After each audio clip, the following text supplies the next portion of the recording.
tengo el gusto de platicar con el licenciado Gastón Luquén. Gastón ha tenido una gran trayectoria, servicio público, empresarial, temas benéficos. Gastón fue consejero de la Universidad de San Diego en temas de relaciones con México, diputado federal y pues egresado del Tecnológico de Monterrey. Gastón, muchísimas gracias otra vez por estar aquí con nosotros, ¿no? Gracias, Carlos. El agradecido soy yo. Encantado de estar aquí conociéndote, platicando contigo. A la orden, con mucho gusto. Perfecto. Pues platícanos un poco de grupos estudiantiles, ¿no? ¿Cómo te metes a este mundo? Porque de ahí, por ahí escuché, un pajarito me dijo que, pues que este mundo o esta generación de la FETEC que tú estuviste, salió pues gente muy destacada y pues digo, usted también, ¿no? Bueno, yo creo que mucho en la vida es circunstancia, algo de suerte y por supuesto lo que uno le pueda agregar a eso. En la participación estudiantil a mí me tocó iniciar en la Asociación de Estudiantes de Baja California en Monterrey y ahí todavía existe y yo creo que tiene la asociación unos 60 años y es un grupo de estudiantes que buscan conseguir recursos vía donativos para apoyar a otros estudiantes con becas, estudiantes de Baja California también, pues que no tienen la condición económica para poder ir al TEC y con esto pues pudiéramos seguir apoyándolos. Entonces allí fue el inicio de mi participación y eso me llevó a la FETEC precisamente con otros buenos amigos que ahorita me haces recordar. Y saliendo ahí, pues empecé un negocio, una panadería. Nos fue bien por fortuna y un día recibí una invitación de unas personas que estaban en Coparmex en Mexicali, pues para ver si quería yo participar ahí en la Coparmex y sentí que pues tenía mucho sentido. Y yo creo que es bueno que podamos hacer nuestro granito de arena, el poquito mucho, para una mejor comunidad, ¿no? Entonces, ese fue, digamos, mi primer inicio estudiantil y luego ya mi primer inicio empresarial en Mexicali, en la Coparmex. Y en esos años en los que sería en los ochentas, uno de los temas más importantes que manejaba la Coparmex, que siempre son muchos, ¿no? De carácter social, de carácter económico, de carácter político, pero en ese tiempo era todo el sistema electoral mexicano. Estaba en duda, había poca confianza en el sistema electoral mexicano y todo el tema de la democracia y de los valores de la democracia, la importancia de la democracia, la importancia del Estado de Derecho, de instituciones sólidas y que pueda esto traducirse en gobiernos que sean más responsables y que nos puedan rendir mejores cuentas. Y claro, ese es un lado de la moneda. El otro lado de la moneda es la participación de nosotros como ciudadanos, ¿no? No puedes tener gobiernos buenos y sociedad que no lo es. Es una mezcla de las dos cosas, es una cuestión educativa y cultural. Y entonces eso me metió mucho en el tema de las reformas electorales que se dieron en esas décadas y fue, digamos, una apertura hacia la democracia, fue la creación del IFE, y eventualmente la importancia que el IFE tuvo como instrumento de participación ciudadana en la democracia en México. Entonces, bueno, yo creo que ya me extendí un poquito de lo que me preguntaste de la parte estudiantil y ya terminé en otro lado. No, mira, algo hicieron bien en el tema de grupos estudiantiles de Baja, porque yo sé que en el TEC, creo que es la AEBAG, o creo que se Sí, llama, la AEBC no tiene las mejores letras como para pronunciarla fácil, pero sí es esa. sí, la EBC era de las más fuertes y hacían muchos eventos para recaudar fondos para becas y hasta la fecha yo creo que de los estados era de las más fuertes, ¿eh? Y sí, cierto, luego tocando el tema del IFE, creo que lo que uno quiere hacer es como un buen gobierno corporativo, ¿no? Que haya como en el tema de rendición de cuentas, que la gente pueda saber que había certeza jurídica después de Ujú, unos buenos 60, 70 años del PRI, ¿no? ujú. Sí, más que corporativo, que te entiendo o creo entender que es lo que quieres decir que es, digamos, ejecutivo, que sea eficaz, que sea eficiente, que dé buenos resultados, buenos rendimientos. Yo creo que la palabra más sencilla para lo que yo quisiera de un gobierno es un gobierno que funcione, que haga lo que tiene que hacer. Y no importa tanto si es de izquierda o derecha. Yo creo que hay gobiernos responsables de izquierda y gobiernos irresponsables de izquierda. Hay gobiernos responsables de derecha y gobiernos irresponsables de derecha también. Entonces, no es tanto un casamiento con un lado u otro que tiene sus pros y sus contras, sino más bien con que los gobiernos funcionen, que los gobiernos sean responsables, que los gobiernos hagan lo que tienen que hacer y que también la sociedad haga lo que le toca. Es decir, a veces como que me da la impresión que como ciudadanos somos muy buenos en estar pendientes de nuestros derechos, de que se respeten, de que nadie los vulnere, pero no estamos a veces tan pendientes en la parte de nuestras obligaciones. O sea, es el otro lado de la moneda de los derechos. O sea, nadie puede exigir sus derechos sin cumplir sus obligaciones. Y entonces, pues es el reto que tenemos de construir ciudadanía a través de educación, a través de cultura, a través de desarrollo, a través de bienestar. Y es el reto que tiene cualquier país, creo yo. En el TEC, yo creo que una de las ventajas de poder estar en el TEC en el tiempo que yo estuve fue que había este ánimo de hacer, más allá de aprender, era pues no solo lo que aprendías, sino también a quién conocías. Y en la vida muchas veces te queda más lo que a quienes conociste que lo que aprendiste. La lógica, pues que muchas cosas que uno aprende se pueden olvidar. Es mi caso, pero no se te olvidan las personas que vas conociendo el camino con quienes vas eventualmente, no solo construyendo una relación personal, sino también construyendo una relación de comunidad, de enfrentar los retos que enfrenta una comunidad y de nuevo de tratar de hacer lo que tenemos que hacer. Yo creo que es muy difícil para mucha gente hacer más allá de lo que está haciendo. Es decir, hay que entender que hay muchas personas que tienen una carga de trabajo muy difícil, que tienen una condición económica que pues están saliendo adelante día a día con mucho trabajo, con mucho esfuerzo y con mucha dificultad. Y entonces no hay tiempo para dedicar para otras cosas, a duras penas para tu familia, para tu circunstancia muy personal y a veces ni para la familia. Y ese es el reto de cualquier país, ¿no? Entonces, ¿cómo lo hacemos de si tenemos este privilegio o esta circunstancia de comparativamente más, con más posibilidades, pues de que no quedarnos con los brazos cruzados, ¿no? Y tal vez siempre nos preguntamos, bueno, es que, ¿qué puedo yo hacer ante todo esto que yo siento que está muy complicado y muy difícil? Bueno, pues empezar en la comunidad, empezar con los vecinos, empezar en tu cuadra, en tu calle, en tu colonia, empezar con un tema que te guste. ¿Quién más está haciendo lo que a ti te gusta? Que si tiene que ver con medio ambiente, que si tiene que ver con participación ciudadana. No toda la participación implica participar en la política, en un partido político, en una elección. Lo que más necesitamos, creo yo, claro, además de buenos políticos y buenos ciudadanos, es personas que participen en su comunidad más allá de lo suyo, eh, que construyan y que cierren brazos con otros. En fin, no digo nada que no sepas tú y que no sepan quienes nos escuchen, pero está ahí lo evidente y lo necesario y la pregunta es cómo le hacemos para que haya más participación y que esta participación se traduzca en una mejor calidad de vida y en un mejor país. Claro, y estoy totalmente de acuerdo con lo que dices, que muchas veces pues, la clase media está cansada, ¿no? Y yo no lo veía hasta que un amigo economista que estudió ahí en London School of Economics me estaba explicando que la curva de la votación mexicana ¿Mm? es mucho hacia los dos, se extrapola hacia la gente más humilde y la gente más acaudalada, y la clase media pues se mantiene, y no sé si es alguna también como herencia del porfiriato o meramente que las horas, ¿no? O ya estás tan cansado después de tu 9 a 6 9 a 5 que lo último que quieres saber es la novela política, por decirlo tan burdamente, ¿no? Pues es que yo creo que en el mundo, México no es la excepción, hay una ola de populismo, hay una ola de desencanto con las democracias, como que hay una expectativa mayor sobre lo que las democracias pudieran darnos. Y bueno, pues ahí me voy al dicho ese ya conocido de Churchill, que la democracia es la peor de las alternativas, a excepción de las demás. No sé si sea estrictamente hablando, literalmente correcto el dicho, pero creo que se da a entender. Y la democracia pues tendrá muchas faltas y fallas, pero yo creo que es efectivamente el camino que permite un mayor desarrollo a un mayor número de personas.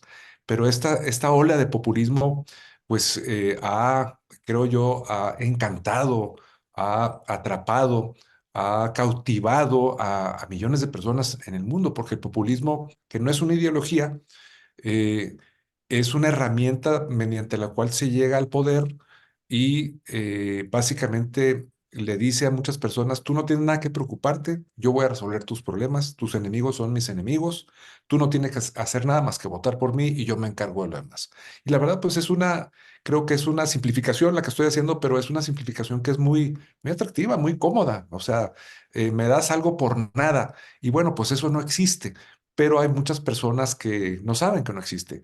Ahora leía un dicho de Mark Twain que más o menos decía, traducido al español decía, es más fácil engañar a la gente que decirle que alguien nos ha engañado. Y entonces, bueno, ese es un reto que tenemos como país, y que seguramente está ahí frente a nosotros. Y otro tema que mencionas ahorita, digamos, de la votación, quién vota, quién no vota, el abstencionismo que siempre está presente. Lo que pasa es que también, Carlos, una de las razones por las que no se vota, y son muchas, es que nuestra credencial electoral está georreferenciada, es decir, tiene nuestro nombre, nuestros datos, tiene una serie de elementos y dispositivos de seguridad para que esa credencial sea muy difícil de falsificar y aún falsificada. Tienes que ir a tu casilla y en la casilla estás en el listado y si no estás en el listado no puedes votar. En fin, hay una serie de controles donde después de muchos años se ha construido un sistema robusto para evitar un fraude sistémico. Y esa credencial pues tiene tu dirección y esa dirección le corresponde una casilla específica y en esa casilla va a aparecer tu nombre en el listado y en esa casilla es la única en la que puedes votar para todas las elecciones. Hay casillas especiales, es otra historia. Pero mucha gente que recién saca su credencial a los 18 años, hay un porcentaje muy alto de ciudadanos de 18 años, 19 por ahí, que votan. Es más, pues es la primera vez, hay un ambiente, hay un deseo de votar, hay una inquietud en términos generales, ¿no? Pero ¿qué pasa? Después de los 18, 19 años que sacó alguien la credencial, suele salir de su domicilio, de su casa. Generalmente a esa edad viven en su casa con su familia, con sus papás, con su papá, su mamá y luego se van a estudiar o se van a vivir a otro lado o se van a otra ciudad y no actualizan sus datos de la credencial. Entonces hay un porcentaje de 20% o un poquito más hoy por hoy del padrón que están desactualizados, que ese ciudadano ya no vive en donde dice su credencial. Y entonces si vive en otra colonia o en otra ciudad, pues va a ser más difícil que vaya a votar a la casilla que le toca según su credencial. Y nuestra obligación, y muchas veces no la sabemos, es que, bueno, tú tienes que actualizar tus datos y la gente no va. No va hasta que vence la tarjeta y no se da cuenta hasta que ya está vencida. Y bueno, pues hay una muy buena cobertura de la credencialización del IFE con 99% prácticamente de los ciudadanos, porque pues la requerimos como identificación para muchos trámites. Pero pues este problema de desactualización es muy delicado porque incide en un abstencionismo que incide en una afectación a la democracia. En fin, es una de las razones por las que mencionas tú que tenemos ese problema y pues tenemos que tener la cultura y el conocimiento de ir a actualizar nuestra credencial, que es más o menos sencillo y fácil. No, y a ver, yo soy víctima total y 100% de este fenómeno o de esta situación. Malamente, yo soy de Ujú. Tampico y vivo en Monterrey y no sé, soy muy orgulloso de ser de Tamaulipas. Qué Entonces, bueno. pues no quiero que diga Monterrey, pero me encanta vivir aquí. Entonces, la verdad que, y no creas que ha sido por flojera o por desactualización, sino estoy peleando, tengo una pelea internamente ahorita para saber, este, hasta luego como partidos, ¿no? Que si ya me voy a cambiar de equipos de fútbol, entonces siento que si lo Tal vez cambio, eso sea más delicado aún, tal vez eso sea una cosa más compleja todavía, eso lo del fútbol que dices tú, pero yo te entiendo, tú eres un caso donde, oye, vives en Monterrey o una buena parte del tiempo estás en Monterrey y ahorita pues tendrías que ir a votar a Tampico, ¿y eso qué implica? Bueno, pues implica una serie de compromisos. Y la otra es, oye, pues que si cambio mi domicilio a Monterrey, bueno, pues que tal vez me regrese a Tampico, no sé cuál sea el caso tuyo, pero el caso tuyo hay pues cientos de miles, si no es que millones de personas. claro, el modelo americano, digo, no sé si estés tan familiarizado, pero no es tan así. O sea, yo he visto que maestros americanos hasta les llega por correo por quién va a votar.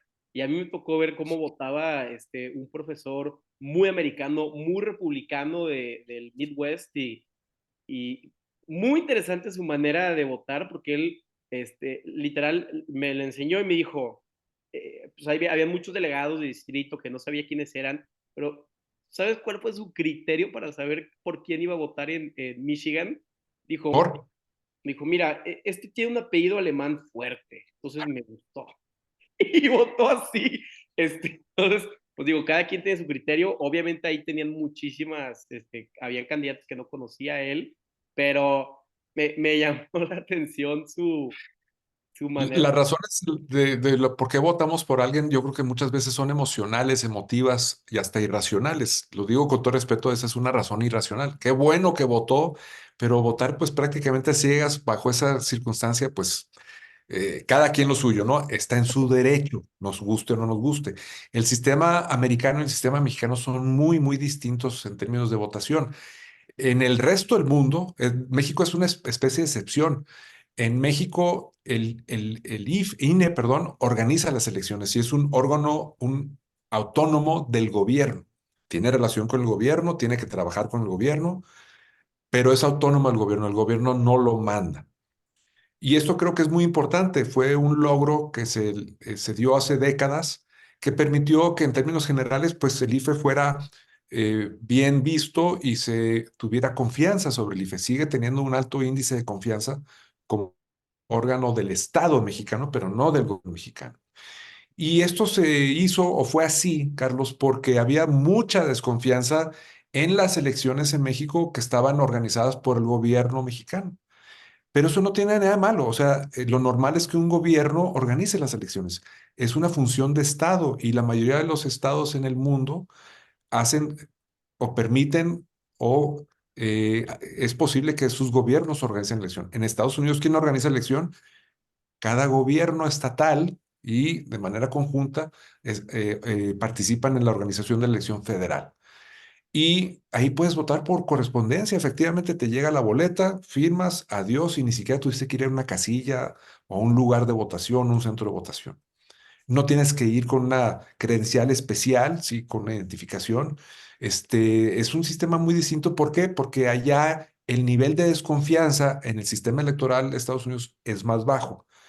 Ha subido la desconfianza por la circunstancia de Trump y el señalamiento de una elección muy cercana, y él dice que hubo fraude, y una y otra vez se ha demostrado la evidencia de que no hubo un fraude sistémico que tuviera tal efecto que cambiara el resultado de la elección.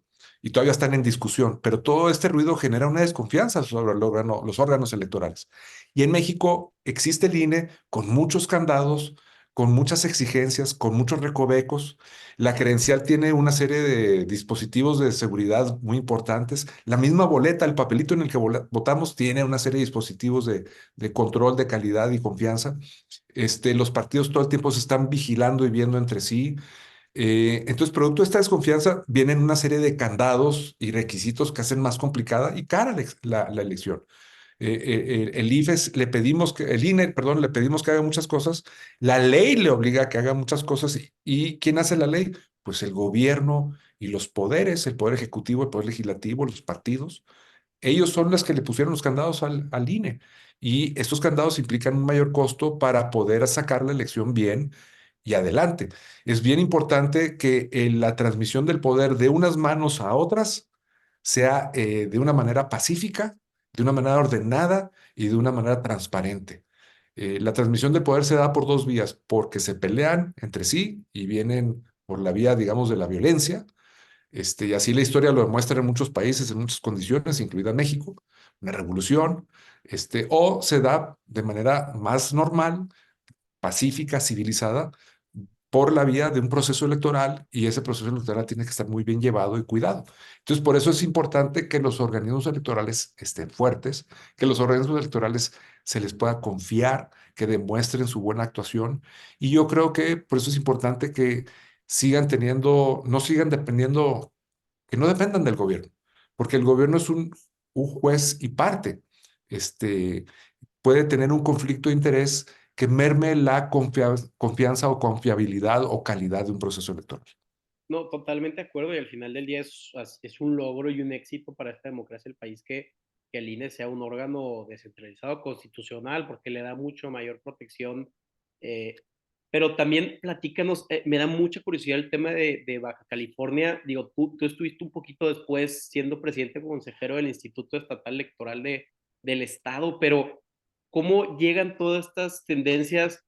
Tenemos que entender que en Baja California, pues Ernesto Rufo fue el primer gobernador que no era del PRI en la época moderna de México. Y digo, obviamente no estuviste directamente involucrado, que creo, si mal no recuerdo, pero estando ahí, me encantaría saber cómo llegan, ¿no?, estas tendencias en Baja California, que hasta uno puede decir que fue vanguardista en su momento, ¿no?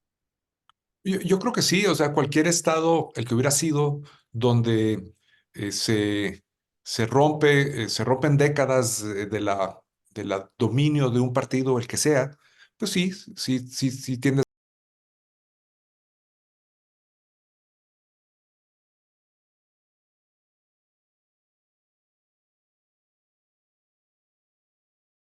Estamos nosotros evolucionando, a veces con dos pasos adelante y uno para atrás, o a veces con uno para atrás y quién sabe si para adelante.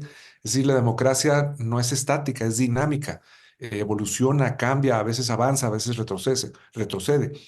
Y yo creo que la alternancia es un elemento fundamental de la democracia. Eh, la alternancia es un elemento que no necesariamente tiene que estar en la democracia. Si la gente quiere a un partido una y otra vez y una y otra vez de manera regular y constante por muchos años, y esto es el deseo de la gente y se expresa así en las urnas y es un deseo libre, pues entonces qué bien, es democrático. Es decir, es un ejemplo donde no hubo alternancia, la gente decidió votar por el mismo partido, pero sí hubo democracia, siempre y cuando sea en un esquema libre, que no haya cooptación, que no haya acarreo, que no haya compra del voto, que no haya compra de las preferencias electorales, es decir, un esquema abierto. Y en el caso de Baja California, bueno, se dio eso, o sea, hubo un deseo de cambio, un deseo de ver qué otra alternativa había a la que había entonces, que era el PRI. Y eso terminó pasando. El PAN tuvo muchos años, tuvo 3 décadas de prácticamente de dominio político en el estado, en donde se dieron muchas alternancias. Es decir, fuera de la gubernatura, pues todos los municipios cambiaban entre PRI y PAN, que eran las dos fuerzas importantes. Muchas diputaciones locales y federales también cambiaron entre PRI y PAN. Entonces, digamos, sí había una mezcla de alternancia, pero no era total. Y luego ya concluye después de 30 o 30 y tantos años la dominancia del PAN, como concluyó la dominancia del PRI. Las personas quisieron una alternativa distinta. Se cansaron de una y querían probar otra. Y ahorita pues tiene poco tiempo de estar ahí Morena. Morena ya tiene un dominio pleno del Estado. Todos los alcaldes, todos los diputados, bueno, casi todos los diputados locales, la mayoría de los que son electos por vía directa, los diputados federales también, y dos de los senadores, la mayoría de los senadores son de Morena. Entonces, esto es producto de que así lo quiso la gente. Están en plena libertad, estamos en plena libertad de escoger al que nos guste. La cosa es que no nos cambien o no nos alteren o no nos debiliten los mecanismos por los cuales se ejerce la democracia en libertad y en un Estado de Derecho, y que la democracia no sea víctima de personas que, llegando por la vía democrática, pues la vulneran o la debilitan. Claro, que el cambio sea, a veces es necesario, o que la gente pueda elegir independientemente del partido, pero que el partido en poder no debilite estas instituciones por temas personales, ¿no? Sí, que actúen de manera correcta o de manera ética y que, digo, esto lo digo para cualquier partido, ¿no? O sea, que no se sirvan, que no haya un conflicto de interés, o sea, que no actúen de manera sesgada, facciosa en su actuar como gobernantes, ¿no? Claro. Oh, y fíjate que cambiando de tema, Gastón, últimamente he hablado con mucha gente, compañeros que quieren entrar a la política, y veo que creen que es un camino lineal, ¿no? Oye, mañana me voy a postular a tal partido y quiero mi diputación federal, y- o quiero ser senador y vivir la vida increíble, ¿no? Y luego veo perfiles, porque sí, yo nunca he visto un senador triste, ¿eh? Pero digo, ese es otro tema. Está buena la reflexión, no la había escuchado, voy a estar atento a cualquier senador ahí. Claro, o que te den la plurinominal, no es el sueño, pero no, no es cierto. Entonces, veo que mucha gente tiene como esta visión lineal, y luego vi tu currículum y se me hizo un perfil bien padre, porque nunca estuviste, o lo que yo veo, nunca estuviste enfocado en el poder, sino al contrario, Coparmex se dio la oportunidad para fortalecer las instituciones electorales, y te vas al IFE, te vas a la Contraloría. Entonces, me encanta cómo tú te has metido y salido del servicio público para buscar causas benéficas, y creo que esa es una visión muy interesante de la política, donde yo, que soy de Tamaulipas, malamente he visto servidores públicos que entran en política y de ahí se queman, y ya no pueden ni dar el salto al tema benéfico porque su reputación personal se corrompe. Entonces, no sé qué consejos tienes en ese aspecto para poder moverte y fluir en este ambiente, y que no veas a la política como un fin, sino como un medio para apoyar. Yo creo que lo dijiste muy bien, ¿no? Si ves a la política como un fin, no sé cómo te vaya a ir, ¿no? Esos son los políticos que creo que sobran o que no son o no hacen lo que deben de hacer y le dan un mal nombre a la política. Entonces hay un mal ambiente y cuando se genera un mal ambiente, pues las personas que desean participar en la política como una herramienta, este, pues hay un desincentivo, ¿no? ¿Para qué me voy a ir a meter ahí? Este, yo creo que este es un asunto permanente, pero a ratos como que es más cierto eso. En mi caso personal, bueno, pues fue producto de una circunstancia de participar, porque sí, yo siento que he tenido esa vocación no tanto de política, sino como un medio, sino de comunidad. No he participado, no he sido miembro de ningún partido político. Me ha tocado trabajar en gobiernos del PRD, me ha tocado ser diputado federal por el PAN, sin ser panista, sin ser miembro del PAN. Y ahí también me di cuenta de que, pues, a mí me tocó participar en una fracción parlamentaria que no era mayoritaria. En esa legislatura el PRI tenía mayoría y era el último trienio del sexenio de Calderón, es decir, había un presidente panista y una legislatura de diputados con mayoría priista. Y entonces, pues, cualquier iniciativa que yo quisiera promover, pues yo tenía que ir a tocar la puerta a diputados del PRI o del PRD o de otros partidos, pues para sumar y para ver si podía tener apoyo de ellos para que saliera adelante esa iniciativa. Es decir, ¿por qué? Porque pues con los panistas no nos alcanzaba el número de votos suficientes para promover una iniciativa. Entonces, Claro, pues vas y platicas. Y yo creo que la política verdadera se hace platicando con los que piensan distinto a ti, con los que ven las cosas distintas a ti, con los que comparten las mismas preocupaciones y ellos ven otro camino de cómo se puede resolver o no, si estás pensando en que todas esas personas son de buena fe, porque hay otros que dicen, no, pues aquí yo estoy para servirme primero, servirme segundo y servirme tercero, o aquí estoy yo para mis cosas y no la de los demás. Porque hacer política con los que piensan igual que tú, eso no es hacer política, eso es hacerte güey, es hablarte del ombligo, es hablar con quien tú ya sabes que está de acuerdo contigo y ellos están también que tú estés de acuerdo con ellos. El reto es cómo le haces para que se sienten en la mesa. No sé, ¿cuántas veces se sienta en la mesa el presidente de un partido con el presidente de otro? El estado de Nuevo León pues tiene una situación muy particular. Tiene un gobernador que es de un partido y no tiene mayoría en su Congreso local. Y eso pues es casi casi una receta para un pleito. Entonces, ¿cómo le haces para evitar el pleito? Y que cuando hay un pleito que se vale tener diferencias, pues que sean civilizadas. O sea, bueno, entonces vamos a hablar sobre las cosas en las que sí estamos de acuerdo y echamos un lado en las que no estamos de acuerdo.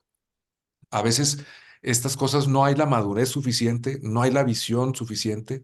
Se entra en una vorágine y una espiral de pleitos y dimes y diretes que son muy penosos. Entonces se requiere mucha templanza, mucha madurez, mucha generosidad. Unas pierdes y otras ganas. Y el hecho de que tú te sientes a platicar con alguien que piensa distinto a ti, que es de otro color tuyo, no tiene nada de malo. Hay unos que dicen, no, mira, ya se están poniendo de acuerdo en oscurito, ya hay una concertación. No, la política es llegar a acuerdos entre partes que piensan distinto. Así es a veces la familia y la empresa y la sociedad y cualquier condición humana. Entonces yo creo que el reto que tenemos es que quienes piensan que van a entrar a la política y va a ser lineal, pues yo creo que se equivocan. La política es lo que tú la hagas que sea. Si tú tienes talento, si tú tienes luz, si tú tienes principios, si tú tienes congruencia, puede ser que salgas adelante. Si hay otras personas que entran en la política para hacer negocio o para aprovecharse o para otras cosas, pues es asunto de ellos, ¿no? O sea, ahí tendremos nosotros como votantes la posibilidad de decir, oye, pues que siga o que no siga. Por eso a mí me gusta la reelección en términos generales porque teóricamente implica que quien está en la política tiene que rendir buenas cuentas para regresar al siguiente proceso electoral y decir, aquí estoy, quiero otra vez, y estas son mis cartas de presentación para que votes por mí de nuevo. Y si no serví, pues sácame y vamos por otro. Y es el cuento nunca acabar, pero bueno, son gajes del oficio. Claro, y a veces creo yo que servidores públicos o gobernadores entran muy duro y estaba leyendo la biografía de Schwarzenegger y cuando él es gobernador de California, terminando los 6 años, se arrepiente mucho de haber empezado tan rudo contra pues la capital, que es Sacramento. Entonces, a veces de repente tenemos una visión de eres gobernador o eres diputado, eres el big boss y vas a llegar a partir jetas y se pierde mucho este diálogo y que tú puedes tener diferentes ideologías, pero si crees en no sé, el apoyo a niños, apoyo a causas de gente que tiene cáncer, creo que puedes hacer un bloque y qué padre, y me encantaría que se fomente esa cultura que tú dices de colaboración, que al final del día eso es, Ujú. buscar consenso para las causas que a ti te gustan y encontrar el punto medio, ¿no? Ahí lo que tú dices de la palabra clave es colaboración, creo. Yo creo que muchas veces si vas a participar en la política, muchos están pensando cómo entrar y a partir de cómo entro, qué hacer. Yo creo que esto debe pensarse más bien al revés. O sea, si ya entraste, piensa en cómo vas a salir, no cómo vas a entrar. Y si tú vas construyendo tu salida y quiero salir en estos términos, quiero salir con la frente en alto, quiero que no me señalen en la calle, no quiero que mi nombre o mi reputación se afecte. Lo único que tenemos de valor es nuestro nombre, nuestra palabra, el nombre que comparte nuestra familia. Hay gente que le vale gorro, ¿no? A mí me vale gorro mientras yo haga un chorro de lana o pueda beneficiarme, pues mi nombre y mi dignidad es lo de menos. Está bien, así es la vida. Pero para aquellos que sí les importa su nombre, yo creo que lo importante es qué tengo que hacer para salir bien. Y de ahí para atrás te vienes y entonces ya vas a poder tender o trazar una ruta. La otra que decías es esta de colaboración. Pues hay mucha gente que yo platico que dicen, oye, está en un gobierno con el que yo no estoy de acuerdo. Entonces yo no voy a colaborar y no voy a participar. Entonces, pues eso a qué nos lleva. Yo creo que nos lleva a que las cosas se empeoren, porque de aquí a que llega el gobierno que a ti te gusta, pues quién sabe cuándo sea. Yo creo que siempre estamos obligados a participar con cualquier gobierno. Hay muchas personas que dicen, oye, es que si tú te metes a una persona buena a un gobierno malo, esa persona buena está validando ese gobierno, le está lavando la cara a ese gobierno. Ese es un pensar, creo que es atendible. Yo no creo que sea blanco y negro, tiene sus argumentos. Sin embargo, pues por otro lado estamos obligados a colaborar y no podemos esperar a que las cosas estén bien para ver, a meternos nosotros para disque tratar de arreglarlas. O sea, hay que entrar en cuanto se pueda, conforme se pueda, donde se pueda, con quien se pueda. Por ejemplo, ahí en Monterrey también, pues en el caso específico de Garza García está un fenómeno interesante. Es el caso de Miguel Treviño como un alcalde independiente, porque los independientes Miguel llega en la ola, donde hubo una ola, donde hubo una especie de pues, al final del túnel, donde hubo un destello de que, oye, aquí hay otra vía de participación que se está abriendo para la sociedad y puede ser interesante. Y que eventualmente esa vía se vino a menos, se malusó o se prostituyó, no sé si sea la mejor palabra. ¿Por qué? Porque terminó siendo un canal donde personas de partidos distintos que no encontraron sus candidaturas se fueron a buscar candidaturas por la vía independiente. Entonces, digamos, se distorsionó, yo creo que es la mejor palabra, la figura independiente, porque esa figura era para ciudadanos que no tuvieran un partido y que con todo y sus limitaciones, porque es cuesta arriba ser candidato y luego cuesta arriba competir contra partidos que podrán ser muy criticables los partidos, podrán tener muchas deficiencias, pero su fuerte es competir electoralmente. Son buenos para las elecciones, le echan ganas a las elecciones y buscan ganar. Lógicamente, ya que ganan, buscan quedarse y quedarse todo lo que puedan. Es un proceso natural de evolución. Y el caso de Miguel, yo creo que también, de nuevo regreso a él porque pues entiendo que ha hecho una labor positiva, tiene un saldo positivo y que es una figura que pues se refrendó, fue reelecto, presentó sus cartas credencial y le dieron apoyo de nuevo en un municipio muy especial como es Garza García, que tiene una presencia importante de otros partidos políticos, ¿no? En fin, hay muchos caminos para Roma. Y, insisto, no todos tienen que ser en la política o política electoral. O sea, hay sobran caminos en la sociedad civil para hacer cosas buenas si uno no se encuentra con éxito en la política electoral o si no encuentra un ambiente donde se pueda sentir a gusto de participar. Claro, y digo, reitero otra vez, creo que no sé si seas tú o tu estado en sí, pero tienes una visión muy vanguardista porque lo que está haciendo Miguel, tú lo hiciste en Tijuana hace ya tiempo, entonces otra vez me llama la atención que Baja California tenga pues esta vanguardia en tema electoral. No sé si tenga que ver, digo, obviamente aunado a que tú tienes una visión, pero no sé si también sea el beneficio que California manda mucha influencia, ¿no? Yo me acuerdo que cuando estudié en Berkeley, ahí en California, las cosas, y digo, chance es algo muy banal, pero como se vestía la gente hace 4 años, ahorita se están vistiendo en México y es como cultura. Entonces, a mí me encanta hablar de Tijuana, de las fronteras, porque están un poco de tiempo adelantado al resto de México en ciertas tendencias. Y digo, lo que tú hiciste como candidato independiente, creo que es un modelo que Miguel, como muchos, el Bronco, lo que sea, o lo estudiaron. O sea, yo estoy 100% seguro que lo estudiaron, tu caso en particular, ¿no? Bueno, ahí nomás haría una reflexión. Miguel y yo fuimos candidatos independientes a la alcaldía. Ujú. Eh, y yo no hice lo que Miguel hizo. Miguel hizo mucho más que yo. Él ganó. Yo no gané. Y entonces él pudo acceder a implementar su visión en Garza García y espero que de manera exitosa, ¿no? Espero que haya rendido buenas cuentas. Yo confieso que es mi amigo, que lo tengo en admiración y en respeto, entonces por eso soy un poquito sesgado. Yo no vivo en Garza García, entonces solamente gente de Garza García puede decir si hizo o no una buena chamba.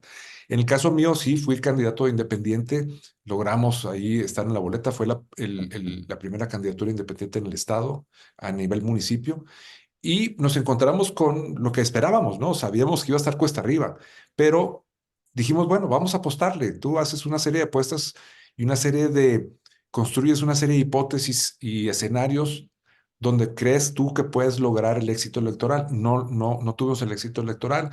Participamos 12 candidatos en esa contienda para la alcaldía de Tijuana en el 16, y hubo una votación muy baja en el orden del 30%. Entonces, digamos, poca votación y luego mucha dispersión entre la oferta que había electoral. Pero bueno, sí hicimos una reflexión postelectoral, porque pues importante en tu vida de que aprender de los éxitos y también de los fracasos.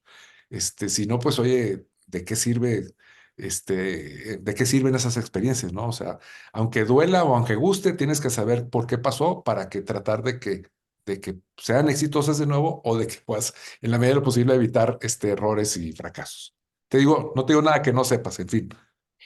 No, y al final del día es la carretera de la vida y yo creo que la gente que se arriesga es la más suertuda, ¿no? Al final del día, creo que el riesgo y la suerte tienen mucho que ver porque Tú tienes que hacer lo que sientes que tienes que hacer, ¿no? Y si te equivocas, pues te equivocas. Hay ese dicho que tú lo conoces, ¿no? Que a veces al final de la vida uno se arrepiente más de lo que no hizo que de lo que sí hizo. Entonces a veces yo creo que tenemos que ser un poquito arrojados, aventados, atrevidos. Cuando en duda, pues consulta, ¿no? Trata de tomar unas buenas decisiones con los mejores elementos posibles para cualquier caso, ¿no? Para cualquier momento de tu vida, familia, trabajo, política, sociedad. Pero yo creo que vale la pena, si tú tienes un sueño, síguelo. O sea, no te amedrentes. Eh, el reto y el anhelo y una de las cosas más preciadas, yo creo que de la juventud cuando está deseando participar en política, que muchas veces es de buena lid, con buen deseo, con buen interés, con buen corazón, hay que canalizar esa energía. Hay que aprovecharla, hay que usarla. Y bueno, uno de los grandes problemas o grandes retos es cómo lo hacemos para que quienes tienen ese deseo se lancen y no digan, oye, sí, sí tengo el deseo, pero mira, yo estoy viendo las cosas que están muy complicadas y no tengo espacio, no hay espacio para personas como yo. Y bueno, pues mejor me voy a otra cosa mariposa. Está bien, eso se vale también, ¿no? Pero ¿cómo lo hacemos para que entre a la política gente de bien, que le dé una mejoría, una mejorada? Hay ciclos, ¿no? Hay alzas, hay bajas. Este, Ahora pues entra un partido nuevo recientemente, digamos, en términos generales en todo el país. Está por concluir el sexenio del primer presidente bajo el partido Morena, o en muchos estados está recién llegado Morena, ya sea a las gubernaturas o incluso a algunas alcaldías, y estamos en un proceso de transición y de cambio, en el cual estamos viendo si nos está dando los resultados que deseamos o que queremos o que necesitamos. Y en la lógica, insisto, también, no importa cuál sea el gobierno que esté, uno como ciudadano tiene que cumplir con sus obligaciones y participar. Y si queremos demandar que se cumplan nuestros derechos y que ellos cumplan sus obligaciones, también necesitamos cumplir las nuestras. Claro, y al final del día, y a mí me encanta todo este tema, como dicen los gringos, de grassroots, ¿no? O sea, empezar con la base, estas candidaturas, hasta Venustiano Carranza una vez dijo que el futuro de México está en fortalecer el municipio, ¿no? Entonces, yo en un futuro muy lejano creo que esa herramienta se va a manejar por todo este tema de tecnología de gobierno, donde habrá una aplicación que apoye o que puedas tú financiar al candidato independiente que quieras. O Entonces, al que tenga un partido incluso. Pero también ahí ese tema del financiamiento público o financiamiento privado, producto de la desconfianza. Este, en México se privilegia el financiamiento público, es decir, los partidos reciben financiamiento del gobierno y se les permite recibir financiamiento de nosotros, de los ciudadanos, no de empresas, de ciudadanos, en un porcentaje pequeño, limitado.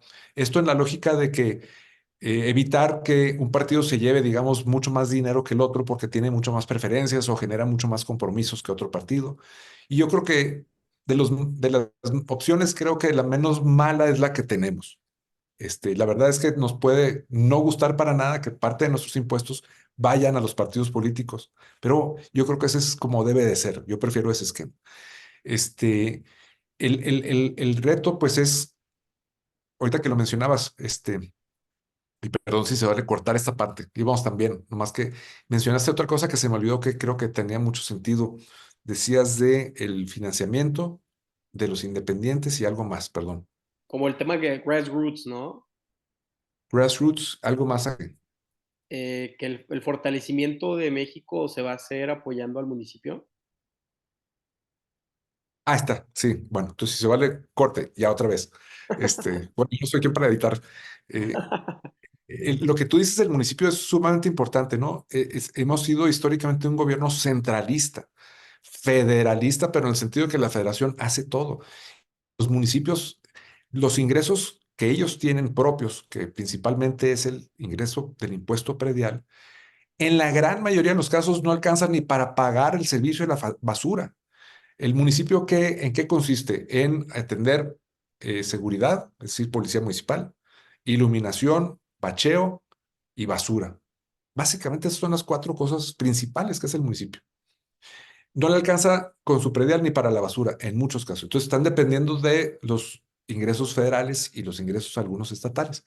Yo creo que eso debería cambiar, pero yo creo que hoy por hoy hay una visión en el país de regresar al centralismo o de fortalecer el centralismo, de regresar tal vez al pasado. Y no lo digo a manera de crítica, lo digo porque creo que el gobierno actual estima que en el pasado el gobierno funcionaba mejor y que si regresa a esa manera de funcionar, pudiera entonces funcionar mejor el gobierno.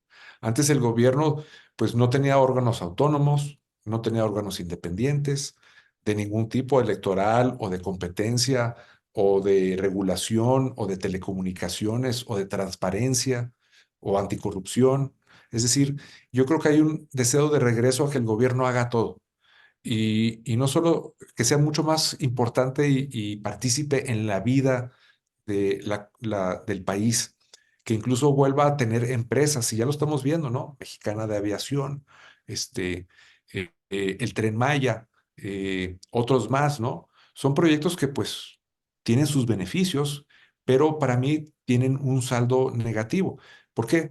Porque el tren, espero estar equivocado, pero todas las proyecciones arrojan que no va a ser rentable. Es decir, el número de pasajeros que va a tener y los ingresos que puede generar versus el costo de operación y el costo de depreciación de una inversión tan grande, no va a salir nunca. Y entonces lo vamos a seguir pagando. ¿Quién lo va a pagar? Pues todos nosotros, todos los impuestos de todos nosotros. Y en vez de mejor educación, mejor infraestructura, mejor salud, mejor seguridad, pues se nos van a ir recursos al tren, a sufragar el déficit del tren. Lo mismo con el déficit de aviación, de Mexicana Aviación. O sea, las líneas aéreas es un negocio súper complejo. Claro, Este, por el precio de la y gasolina. así es. Y entonces, pues yo no sé si había necesidad de que agregar otra línea aérea al país cuando ya hay una buena cobertura.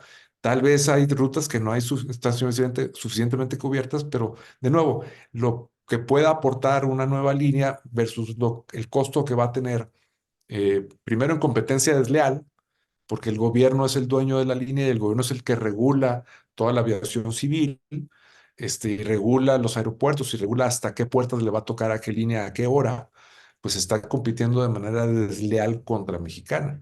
Y va a tener pérdidas. ¿Y de dónde van a venir esas pérdidas? Pues del bolsillo de todos nosotros. Entonces, es esta visión de regresar a ese pasado en la lógica de que creen que el gobierno puede hacer mejor las cosas que la sociedad. Yo difiero, yo creo que las cosas pueden ser mejor hechas muchas veces por la sociedad que el gobierno. Y el gobierno sí tiene otras obligaciones que no hay duda que nada más el gobierno puede hacer y no la sociedad. Cada quien lo subió en su momento y su lugar. Sí, a ver, las zonas más ricas de España son las autónomas, País Vasco, Cataluña. Eh, Creo que también China en su modelo y en su momento buscó zonas autónomas con tribunales mercantiles específicamente para el tema de captación de recursos y que haya certeza para cualquier americano o lo que sea que quería meterse a invertir a China o comprar productos. Entonces, como tú dices, es un peso muy grande el que tiene el gobierno y hasta se vuelve ineficiente, ¿no? Porque no, cuando tú pues imprimes más dinero, no te da o no tenemos esta visión empresarial en la política, que tampoco quiero ser el chavo que diga que el TEC, no sé qué, pero creo que creo que hay ciertas escuelas o ciertos perfiles de políticos que han estado en ciertos tipos de universidades que a la hora de meterse al servicio público no quieren déficit, no quieren inflación. Entonces, me encanta que nos puedas tú dar esta visión empresarial del gobierno, que es lo ideal. Bueno, yo tengo mis reservas al respecto. Creo entender lo que estás diciendo, pero diría dos cosas. Lo que es la analogía de España y China son casos completamente distintos. Yo no estoy sugiriendo para nada seguir esos modelos, pero es entendible, digamos, ver qué está pasando en otros lados. Y este sentir de eficiencia, de que pierde eficiencia el gobierno, pues sí, la eficiencia se traduce en un mayor costo. Las empresas todas tienen ineficiencias y eficiencias. Siempre estamos en la búsqueda de ser más eficientes. El gobierno también es históricamente ineficiente y siempre está teóricamente en la búsqueda de no ser ineficiente. Pero más que eficiente o ineficiente, yo de nuevo voy al bottom line, que funcione el gobierno. Hay seguridad, hay salud, hay educación, hay infraestructura, ¿sí o no? Bueno, siempre hay necesidades mayores en cualquier gobierno, siempre cualquier gobierno está requiriendo más salud, más infraestructura, más educación. Bueno, ¿nosotros estamos haciendo eso o no estamos haciendo eso? Nomás pongo la pregunta. ¿Dónde sí estamos teniendo éxitos? ¿Dónde no? ¿A qué se deben los fracasos? ¿Por qué no mejor canalizar recursos o esfuerzos a otras cosas o a otras prioridades? Son preguntas que son, creo, válidas en este gobierno y en cualquier gobierno. Y el tema de esta visión empresarial en gobiernos, yo creo que puede ir solamente hasta cierto punto. Ok. Yo creo que la visión empresarial se tiene que hacer en la transparencia del manejo de los recursos, Ujú. en que sean eficientes el manejo de los recursos, que sean cuidadosos, que obedezcan a la lógica y al sentido común. Tú no puedes gastar más de lo que tienes y si lo haces de manera constante vas a tener un problema serio. Entonces, esa parte empresarial yo creo que vale en los números, principalmente en las finanzas. Y cuando llegas a una empresa, pues tú das una orden y esperas que la orden se cumpla y si no se cumpla, pues no, pues habrá consecuencias. Tú cuando llegas al gobierno das una orden, pues al rato sale el cri-cri y los pajaritos, o sea, como diciendo, aquí no pasó nada, ¿no? Y las consecuencias son distintas o tal vez no hay consecuencias. Es decir, no funciona de esa manera empresarial ejecutiva lo que es el mando y el poder en el gobierno. No digo que no haya parecidos o similitudes, sí los hay, pero no es tan fácil como hágase y se hace. No, la complejidad del gobierno es espantosa. Ahora, esto no es una justificación, es nomás tratar de entender cuál es la realidad y a partir de entender esa realidad y identificar y diagnosticar el problema, cómo podemos hacer para que sea distinta o sea mejor. Es decir, de nuevo, el gobierno que funcione. A veces no saben ni dar licencias o es problemático hasta dar una licencia. Y dicen que pues quien no puede lo menos, no puede lo más.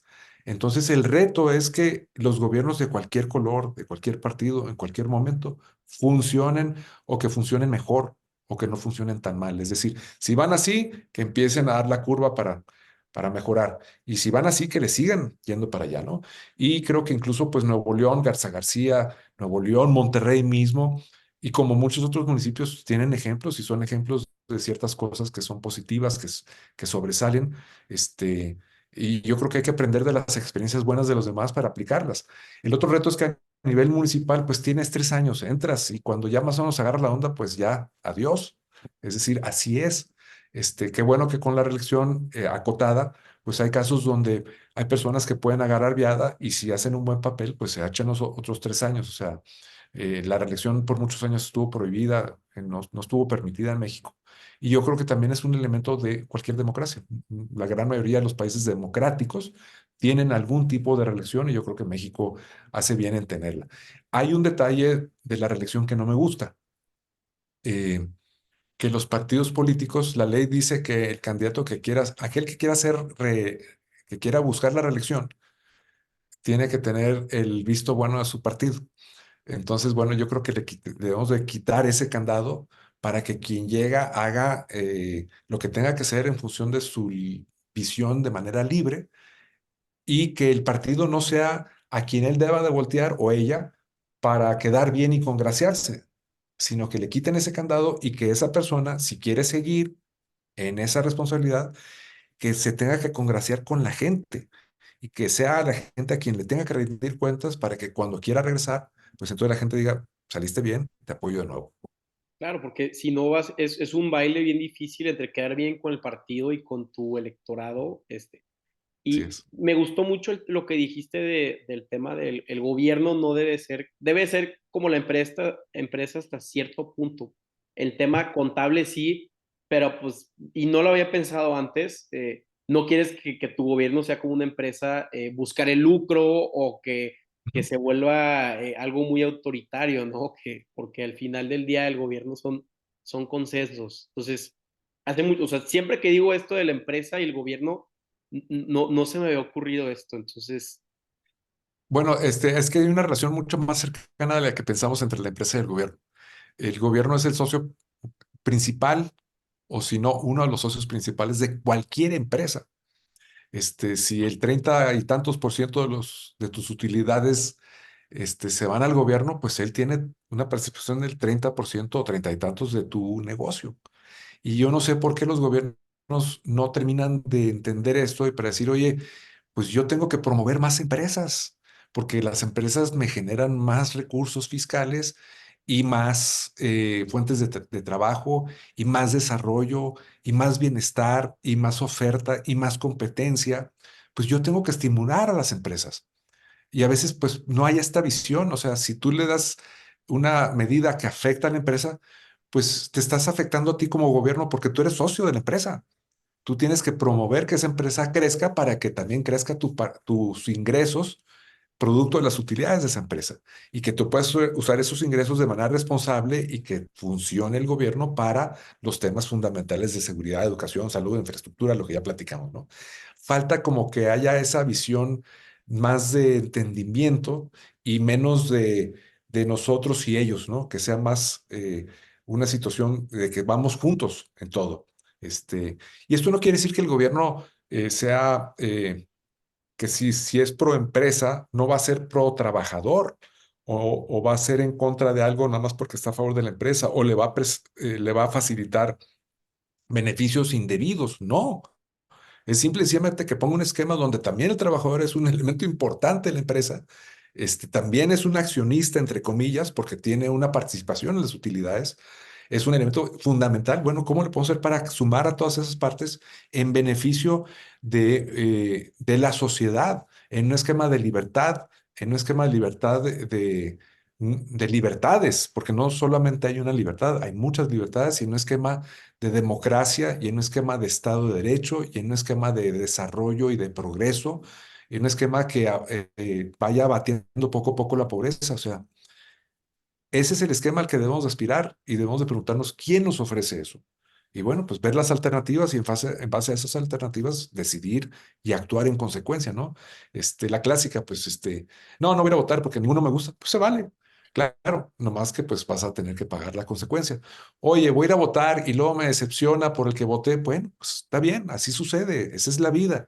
Hay que tener la madurez para entenderlo y si votaste por alguien que te dio buen resultado, qué bueno. Y si no, pues oye, no hay que perder la esperanza, hay que seguir votando. No nos debemos de rendir. Rendir es perdernos. Y el hecho de que estemos luchando, el hecho de que estemos participando, pues no nos garantiza que estaremos mejor, pero el hecho de no hacerlo sí nos garantiza que estaremos peor. Entonces, digamos, ese es el otro lado de la moneda de la participación, o sea, porque quiero y porque debo y porque puedo, y la otra es porque necesito, porque me conviene, porque si no lo hago, las cosas van a estar más difíciles. Entonces, bueno, hay muchas razones para levantarnos de la silla y ponernos a hacer algo, lo que sea. Y si no tenemos una idea, pues ver a nuestro alrededor quién está haciendo cosas, en dónde están haciendo cosas, qué están haciendo mis amigos, mis amigas, qué están haciendo mis compañeros, dónde puedo estar yo en temas que son importantes para mí. Y ahí está. Esa es la manera de, creo yo, de como comunidad, es una buena manera para salir adelante. Sí, y creo que hay estados, tenemos que aplaudir varios estados que lo están haciendo, el tema de, pues, de diversificación, de enfocarse en la empresa.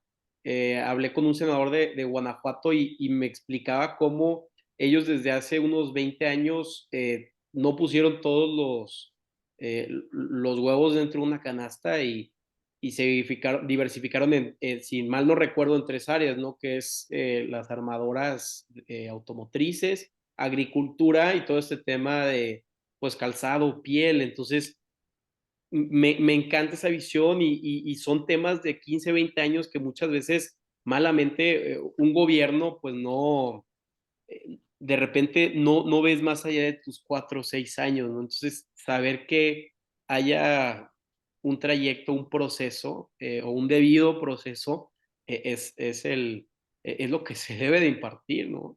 Yo creo que muchas veces le apostamos a que el gobierno haga las cosas. Y la verdad es que muchas veces no pueden. O no basta con el gobierno solo. Nosotros tenemos que también sentarnos con el gobierno o sin el gobierno. Es decir, no podemos dejarle todo al gobierno. Y eso creo que es fundamental, ¿no? Esa es otra razón también para participar. Eh, el pensar que un gobierno lo va a hacer todo, pues yo creo que es un tanto ingenuo o absurdo. No pueden, ¿no? Porque no es tan complejo el reto de México que el gobierno no tiene todo. Se requiere de voluntad, capacidad, este, y un sentido de unidad, de trabajar conjuntamente a pesar de nuestras diferencias y no lo contrario. Totalmente. Ahora ya para finalizar, Gastón, tú que tuviste o fuiste consejero, ¿no? En la Universidad de San Diego en temas de UC San Diego, perdón, en temas de relaciones con México, frontera San Diego-Tijuana, ¿cuál crees tú que sea el futuro de esta, pues yo me atrevo a decirle metrópoli, chance estoy mal, pero de, No, de estás bien. porque de repente sí, me pueden regañar, este No, conglomerado no, no, para nada. Es, Es una situación interesante. A mí me tocó participar ahí en distintos organismos binacionales que buscan precisamente una mayor acercamiento entre las ciudades de la frontera, en este caso particular Tijuana con San Diego, en la lógica de que precisamente es una metrópolis de millones de personas que algunos incluso vienen de prácticamente del sur de California, Los Ángeles, hasta, digamos, Ensenada. Entonces, digamos, esta región binacional tiene una serie de características. Primero, pues su ubicación. Segundo, su vocación. Tiene distintas vocaciones. Su pujanza. El hecho de que Tijuana, digamos, es una ciudad que recibe olas de inmigrantes. ¿Por qué? Porque está creciendo. Y el reto de Tijuana, y ahorita dentro de la parte binacional, es que si, a pesar de que ha crecido históricamente por encima de los índices del resto del país en términos generales, yo creo que no así ha crecido su calidad de vida. Es decir, ha habido un aumento en empleo, en crecimiento económico, en actividad y generación económica, en exportaciones, en lo que tú quieras. Pero eso no se ha traducido en una mayor calidad de vida. ¿Por qué?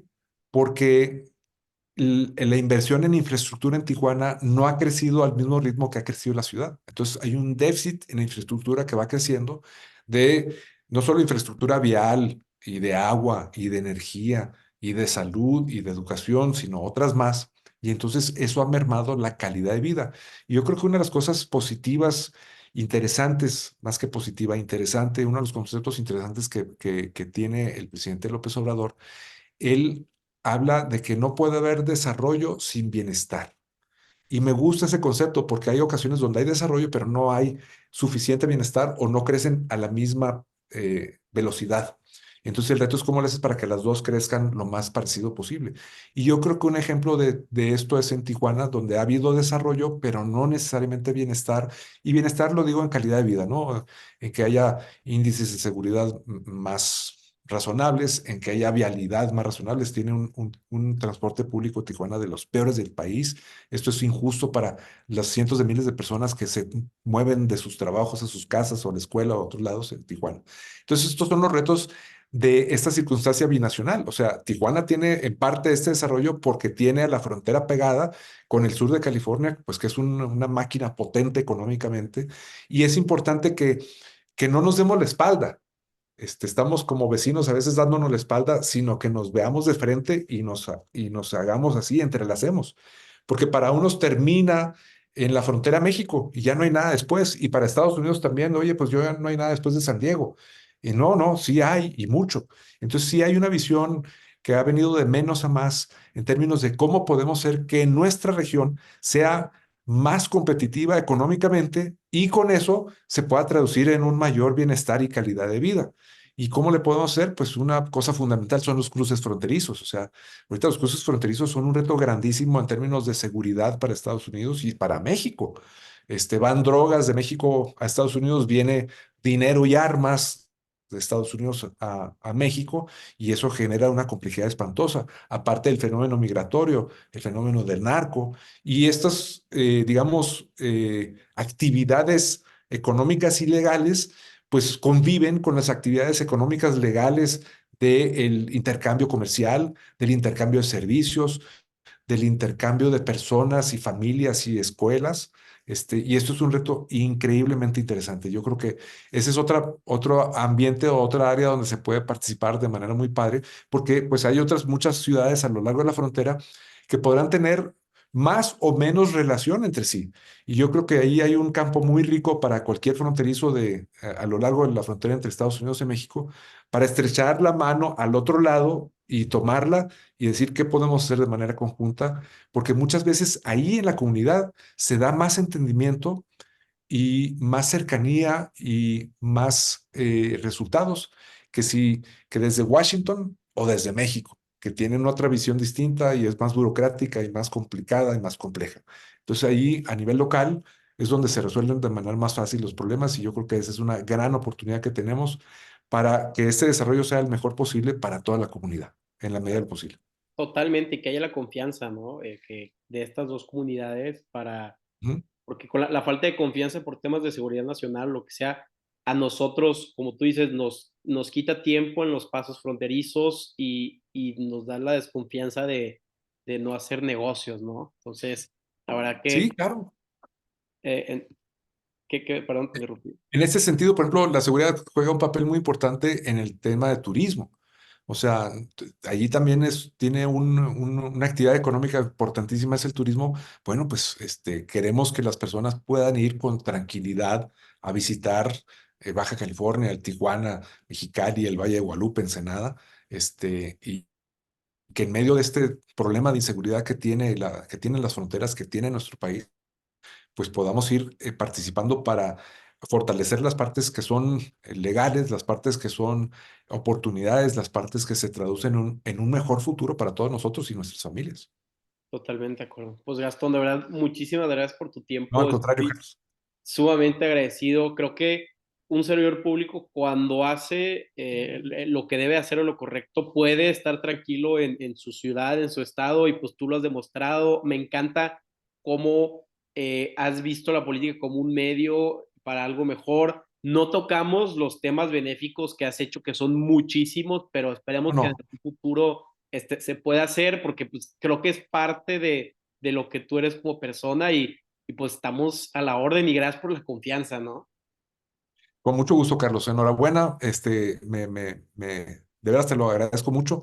Se platica muy a gusto contigo. Veo que se nos ya fueron 1 hora y 20 minutos. Este, bueno, ahí luego tendremos más oportunidades de platicar. Estoy tan a tus órdenes y tan lejos como el WhatsApp, así es que cualquier cosa, échame un grito con mucho gusto. Te mando un abrazo, suerte y saludos a los amigos que tenemos en común. Muchas gracias, ¿eh? Que pasen un excelente día. A ti, Bye. cuídate, bye.